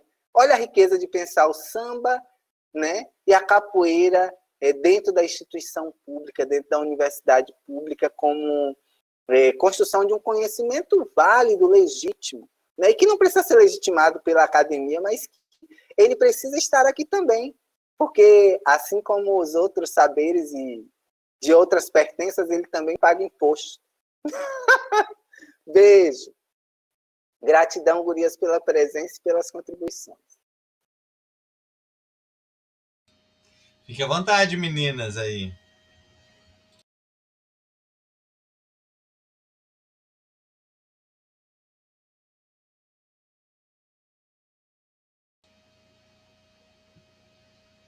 Quem quer começar? Vai, não tem problema, fique à vontade. Nossa, essa pergunta que o Bruno fez, assim, o que me faz ser artista em diáspora negra, assim, é uma pulga atrás do orelha, assim, eu acho que eu vou tentar responder, mas eu vou ficar com essa pergunta aqui para até pensar um pouco mais nela, né? Eu acho que realmente é o reconhecimento da ancestralidade. Eu acho que esse passo de reconhecer uma ancestralidade, reconhecer o que te constitui, o que vem antes de ti, é o que forja essa diáspora em mim.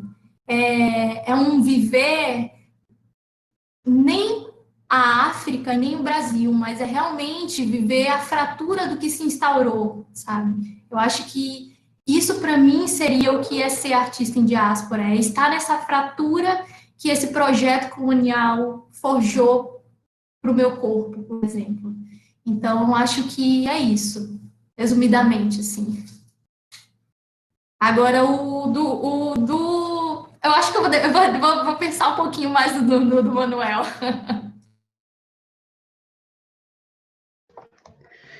Eita, é pergunta atrás de pergunta, hein? Em inglês. Mas o que te faz artista em diáspora negra?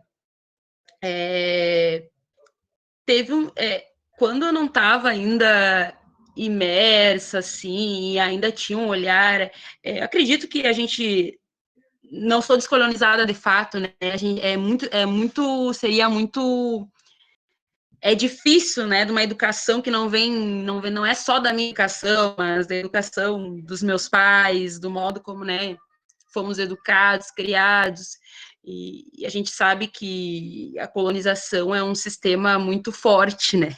Não é bem assim para se dizer total descolonizado, embora a gente esteja lutando para isso.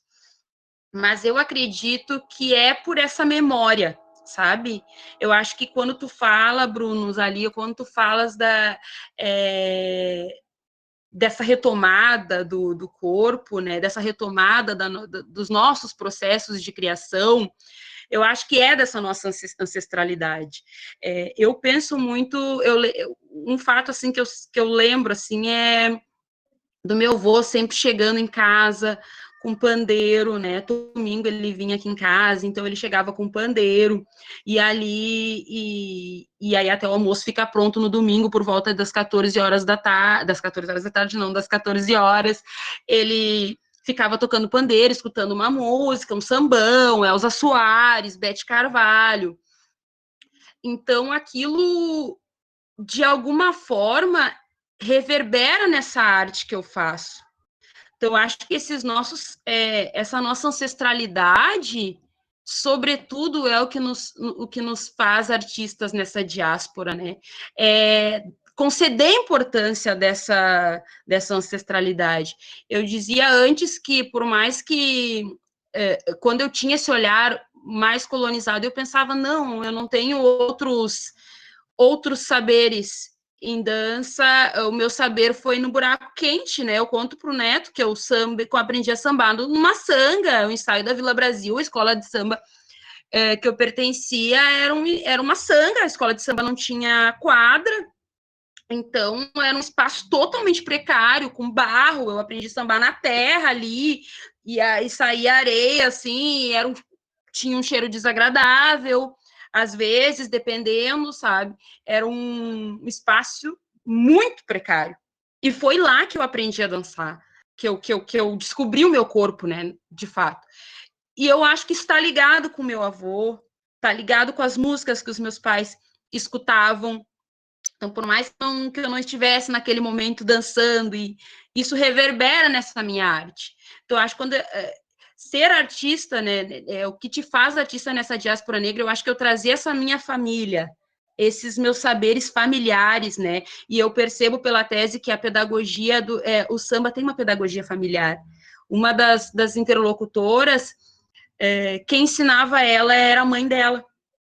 Aqui em Santa Maria existe uma questão, assim, sobretudo da branquitude, ensinar as passistas, rainhas de bateria a sambar. Então, nos concursos de rainha de carnaval, não te perguntam como tu sabe, não é quem te ensinou a sambar. E se essa pessoa é uma pessoa conhecida, eu faço essa discussão, sobretudo num subcapítulo de apropriação cultural. Se essa pessoa é conhecida, opa, tu tem um passaporte para ser a rainha do carnaval. E aí, se tu não faz determinados movimentos, e também intercala com o que tu tinha dito antes, Bruno, que esses coreógrafos do samba de Santa Maria intitulam, tu não tem esse passaporte. Então, quando tu traz, mesmo tu vindo, tu pertencendo a um ambiente que vivencia o preconceito cotidianamente, e tu traz essas raízes, as tuas raízes para a tua dança, essas raízes negras, né? No meu caso, as raízes negras, eu acredito que isso me faz uma artista em diáspora. Eu trazia essa raiz negra que de alguma forma estava na música, que quando meu pai escutava Raça Negra, ou quando o meu avô vinha com pandeiro, ou quando eu tô lá no buraco quente que meus pais me acompanham, isso me faz uma artista em diáspora negra, por trazer essa minha raiz, por não abandonar a minha raiz e seguir com essa raiz até os dias de hoje, não negando outras formas, outras vertentes, outros modos de conhecer, né, e de me apropriar enquanto artista, mas concedendo importância à minha ancestralidade, à minha família. Como eu estava contando, só para terminar da minha interlocutora, então,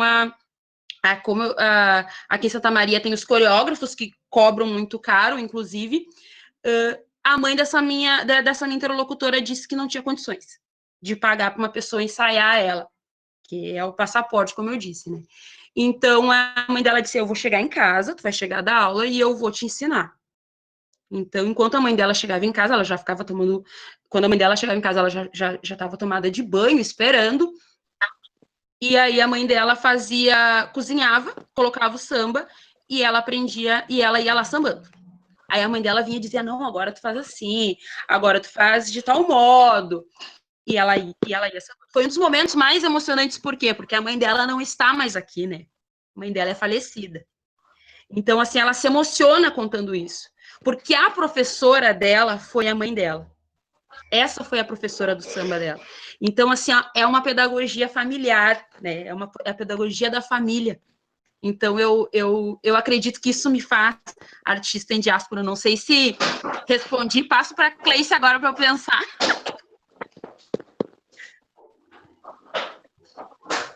Ótimo esse bate-bola. Vai e volta, vai e volta. Ai. Então, sobre o que o Manuel perguntou, principalmente sobre se autorizar a usar conceitos que a gente começa a perceber dentro desses espaços e que fazem parte do nosso fazer, né? Então, o que eu tenho tentado fazer não é criar conceitos, mas eu tenho tentado muito, assim, e eu tenho priorizado na minha pesquisa usar autores negros e fortalecer os conceitos que eles trazem. E não me colocar na roda como inventando a roda. Então, eu tenho feito isso, assim, eu tenho trago eles, assim, tenho conversado muito com eles e tenho dado força e potência para o que eles já estão dizendo. Eu acho isso muito importante, assim, isso também tem a ver, para mim, com o reconhecimento da nossa ancestralidade, porque se esses autores negros estão aí e eu consigo trazer eles para falar junto comigo, para conversar junto comigo, isso já diz muito para mim. Então, só eu conseguir fazer isso no trabalho, que é um aspecto assim que nesse trabalho do mestrado eu tenho conseguido fazer, eu acho que principalmente o fato de estar sendo orientada por uma pessoa negra, o que me dá um outro olhar sobre o mundo, me traz outros autores, outras perspectivas, vivencia o corpo de um lugar muito parecido com o meu, então acaba que ela me abre assim, olha, esse autor vai falar isso, então eu tenho tentado fazer isso, assim, muito mais do que criar, trazer eles para conversar comigo. Eu acho que se for criar alguma coisa, eu acho que eu vou deixar para o doutorado mesmo. É isso, assim. Não sei, Karen, se tu quer voltar no bate-bola aí? Volto pro bate-bola. Vai lá então, meu bem. Eu também venho muito as autoras negras, sobretudo, ler mulheres negras, como eu disse, eu me apoio muito no feminismo negro, nos autores negros, na negritude, mas sobretudo com mulheres negras, né? Esses dias eu conversando com uma amiga, ela me disse que a gente fica muito parecido com quem a gente lê, né? A gente escreve muito parecido, muito próximo, né? De quem a gente lê. Então eu me apoio. Foi um ato político, mas não só político, um ato de partir de um olhar preto mesmo, a pesquisa. Então, eu busco, primeiramente, vir das pesquisas, dos estudos, das referências de mulheres negras. Eu estudo feminismo, então eu busco muito isso, e acredito que isso me potencializou, sabe? De alguma maneira, assim, Pô, é isso mesmo, sabe? Quando tu se enxerga, assim, no texto. De criação, na metodologia eu tive um grande enfrentamento, porque eu não achava uma metodologia apropriada, que conseguisse me auxiliasse, que fosse me auxiliar a responder as questões da pesquisa, né? Então, a partir daí eu penso e crio uma metodologia, né? Primeiro tento um modo aqui, outro aqui não encontro, então crio uma metodologia que é o conhecer, né? Conhecer, ver, ouvir e aprender com mulheres negras. Eles que me propiciarão um verdadeiro saber. Então, esse modo de pesquisar me responde de alguma maneira, me propicia que seja mais, que eu consiga de alguma forma responder as questões de pesquisa. Então, o que eu fiz até então mesmo assim de invenção foi a metodologia. E aí, quando a Cleice fala sobre ter uma orientadora negra, o meu orientador, ele não é negro, mas aí é importante dizer que ele me propicia total liberdade. Isso é muito importante, a gente falando sobre questões acadêmicas, pesquisa. Esses dias, uma amiga minha, que é professora, me falou como é difícil orientar, né? Ela me comentando, porque tu tem que orientar, mas tu não pode botar a tua cara, tu tem que deixar com que a cara da pesquisa seja a daquela pessoa, né? Do teu orientando. E isso eu tenho uma total liberdade, sabe? Tanto que eu invento uma metodologia e ele abraça, ok. Então, acho que essa liberdade que a gente tem de fazer uma pesquisa, cara, da gente, assim, ó, é muito importante ter essa liberdade, assim, de... Não é não receber críticas, mas ter uma abertura para criar, né? Para fazer a pesquisa ser a nossa cara. A princípio, mais é isso. Eu penso muito em criar algo assim mais uma apresentação artística, seja na qualificação, penso muito na defesa, né? A gente está vivenciando isso, mas eu penso em trazer também uma apresentação artística, em criar bastante, assim, trazer a pesquisa para o corpo, sobretudo na defesa. Tenho pensado bastante sobre isso.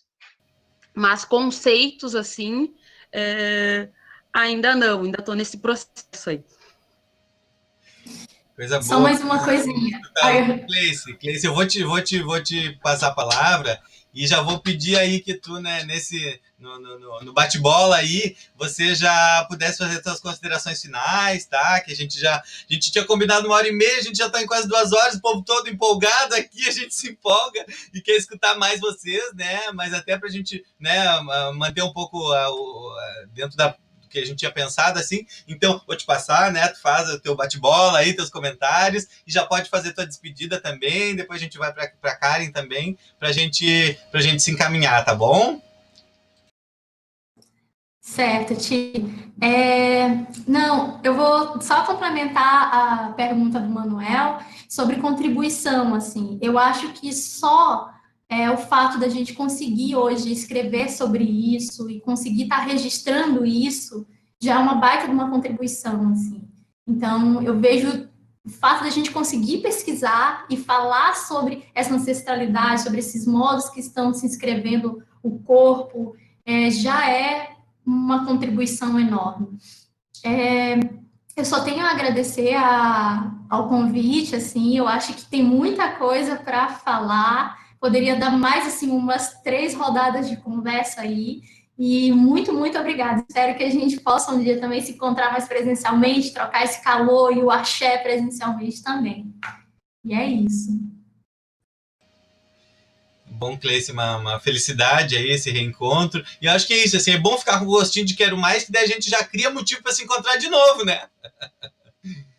Obrigadão, querida. Karen, tua despedida aí, meu bem, por favor. Eu queria agradecer, né, imensamente, assim, muito obrigada, Tiago, muito obrigada, Cleice, aprendi muito contigo hoje, obrigada pelos comentários, pelo que vocês falaram, por tudo que vocês falaram, aí, gratidão imensa, obrigada, Neto, é muito gratificante, foi uma noite muito boa, estar aqui com vocês, muito obrigada mesmo, que a gente se encontre logo. Obrigada mesmo, pessoal. É uma felicidade, assim, uma honra estar com vocês, gurias, sabe? Esse momento, assim, de que a gente que o mundo todo está enlouquecido, né? Que a gente está vivendo agora. E é tão bom a gente poder se permitir esses encontros que são um afago também, um acarinhamento, né? De você... Eu acho que assim, essa coisa da rede, né? Pensando no virtual, ele está nos fortalecendo de alguns modos também. A gente está fortalecendo essas redes, né? De pessoas que têm sintonia de pensamento, né? Com determinadas questões, que reconhecem a importância de determinadas questões, assim, né? Dentro das nossas pautas, assim, não só acadêmicas, mas enquanto humano, enquanto sociedade, né?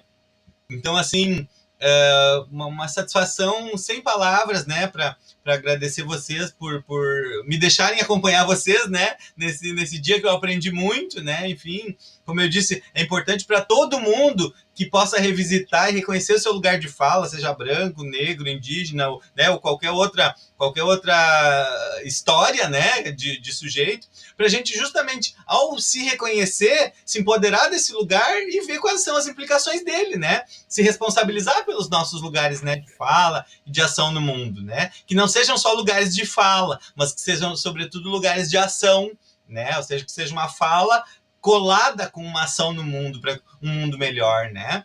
Então, assim, quero agradecer vocês assim pela riqueza e pela diversidade, né? Porque acho que tem uma das coisas que eu sempre reflito muito e converso com os alunos e as alunas, que é essa ideia também de homogeneização, né? Eu penso muito na fala da professora Letícia, que esteve conosco no Cinedança, ela é professora do Piauí, e ela fala sobre as diferentes camadas, né? As interseccionalidades todas que vão se atravessando. Então, assim, não é dizer que todos os negros estão dentro de um lugar, né? Então, assim, tem os negros, as negras, os gordos, os magros, os altos, os baixos, né? Então, assim, pensar nessas diversidades todas. Parece que a gente está falando de África, a gente está falando de uma coisa só. E são muitas Áfricas também, né? São muitos os Brasis, são muitos, né, as nossas diversidades todas. Então é importante que a gente reconheça também, né, como já foi falado bastante hoje, né, essa potência toda que habita a diversidade, né? Então eu queria pedir para vocês aí, guria, se vocês podem abrir o mic aí, eu não sei se vocês estão com o mic aberto, para a gente tirar uma fotinha aqui juntos, né? Também queria convidar aí, abram o mic, por favor, e deem um oizinho, que deve vocês aparecem na tela.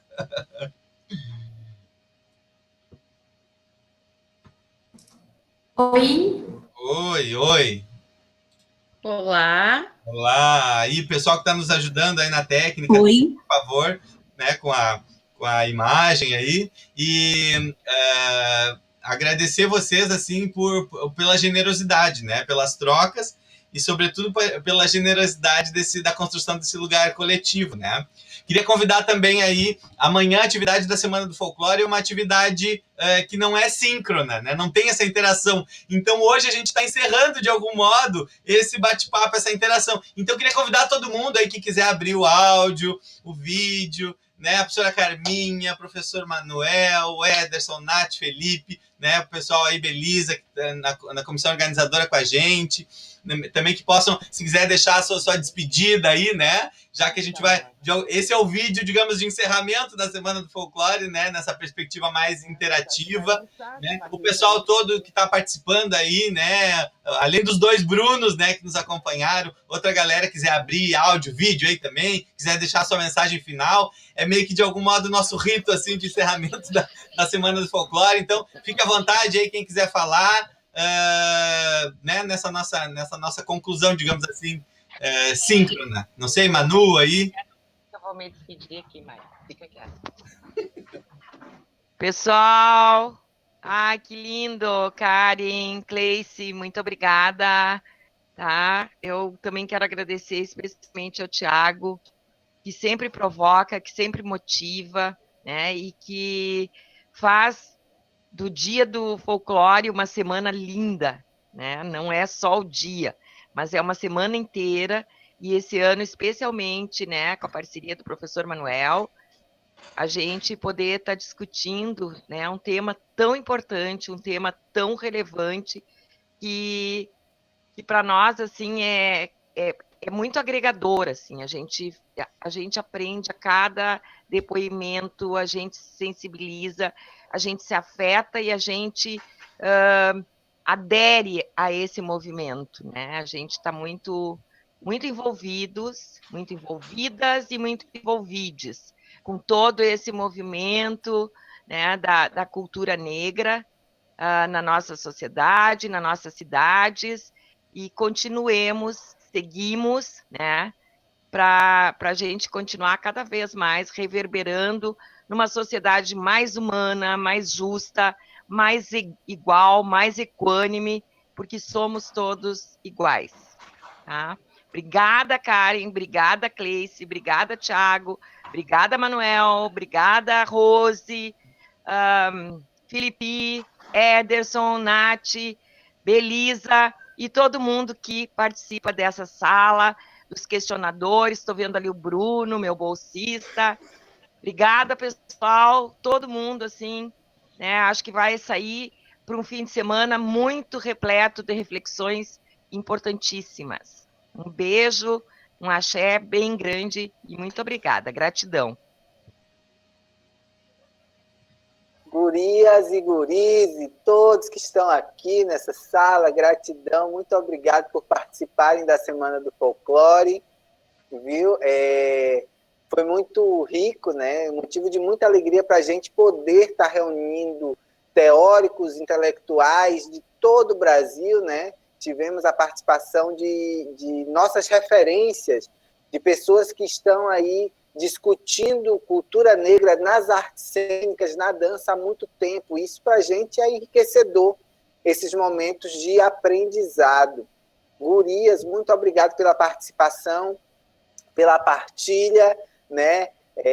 Quero que vocês se sintam sempre muito acolhidas e muito à vontade, né? No meio da gente, porque nós, universidade, constituímos uma rede de conhecimento, e nada mais importante para que essa rede aconteça do que essas trocas, do que esses momentos, entende? Então, é um momento de estudo, é um momento de reflexão, de construção de um pensamento crítico, de um hábito crítico, né? Então, eu fico muito feliz com a presença de vocês, espero que em breve a gente se encontre para mais conversas, né? E que essas conversas estejam sempre entrecruzando a vida e a arte, né? E as amizades, que eu sei que seguirão, né? Beijo, beijo, gratidão. Axé a todos os ancestrais por nos possibilitarem estar aqui, ó, em diálogo. Axé, Manu, não sei mais alguém aí, fica à vontade, pessoal, todo mundo quiser, se alguém quiser dar um tchauzinho aí, uma despedida, estamos encerrando, né, nosso evento síncrono, se alguém mais quiser dar um tchauzinho.